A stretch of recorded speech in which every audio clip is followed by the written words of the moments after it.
Dans ce petit village, un lapin fume sa pipe sur le toit de l'église. Les coqs et les cloches sont amis. Les vaches ont bu toute l'eau du marais et la mer a perdu son chemin. On ne peut se tromper. C'est donc bien ici, à Saint-Benoît-sur-Mer, que Luce Guilbeault, peintre et poète, a trouvé son île, comme elle aime à le dire.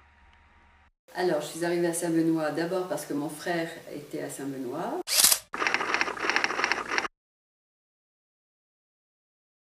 Quand j'ai visité le village de Saint-Benoît, je l'ai trouvé très joli. Et comme je cherchais moi-même une maison de vacances, on a cherché une maison à acheter. Et voilà, on a trouvé cette maison. Pourquoi cette maison plutôt qu'une autre? C'était une maison tout à fait... qui avait été inhabitée pendant très très longtemps. Elle était envahie de ronces et d'orties. Et quand on l'a visitée, à l'intérieur, il y avait une magnifique porte en plein cintre. Et voilà, ça m'a séduit et on a acheté cette maison malgré tous les travaux qu'il y avait à faire. On n'a pas eu peur. Pour Luce Guilbeault, professeur d'art plastique, écriture et peinture n'ont pas de frontières. Bien au contraire. Toute ma vie, j'ai peint, j'ai fait de la gravure, enfin j'en fais beaucoup plus d'ailleurs maintenant, j'ai plus de temps, parce que ça demande un certain investissement en temps. Et puis l'écriture, tout à fait naturellement et petit à petit, et voilà, les livres ont fait partie de ma vie et je me suis rendue, enfin on m'a invitée dans les écoles, on m'a invitée à faire des lectures, etc. Et voilà. Donc j'appartiens maintenant autant au domaine des peintres qu'au domaine des poètes. Saint-Benoît, qu'est-ce que Saint-Benoît vous a apporté? J'ai choisi de venir habiter à Saint-Benoît parce que j'aime beaucoup la Vendée. J'ai d'abord aimé beaucoup le bord de mer où je suis née, où je suis venue souvent en vacances aussi. Et puis le Marais m'a particulièrement, complètement fascinée. Voilà, je continue à être fascinée par le Marais. Et c'est vrai que dans tout ce que j'écris, il y a beaucoup d'eau, beaucoup d'estuaires, beaucoup de mers. Enfin, l'eau est très très très présente, à la fois sur le plan symbolique et sur le plan physique. Entre deux poèmes, Luce Guilbeault illustre le livre d'un auteur qu'elle ne connaît pas, laissant donc ses impressions manier le pinceau. Mais l'illustre-t-elle vraiment? La peinture abstraite, elle dit quelque chose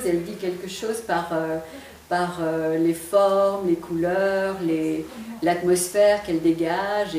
Mais ça n'est pas une illustration, c'est-à-dire que si dans le poème on parle d'oiseau, je ne veux pas dessiner un oiseau, mais par contre je vais plutôt évoquer le vol ou la légèreté ou quelque chose comme ça. Quand est-ce que vous avez croisé le chemin de la poésie?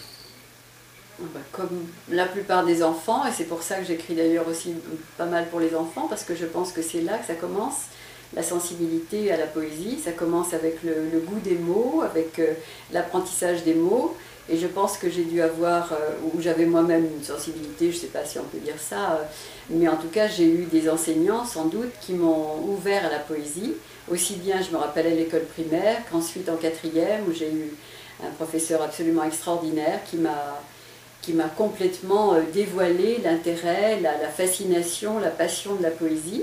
Et j'ai continué. J'ai continué tout en faisant mes études d'art plastique. Pour moi, la poésie, c'était à côté, c'était une espèce de source où je revenais sans cesse, tous les grands poètes anciens, les poètes du XXe, etc.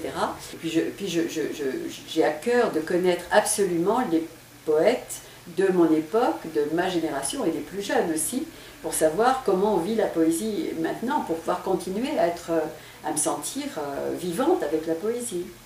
Donc il ne faut pas être trop conservateur dans la littérature. En aucun cas, en aucun cas.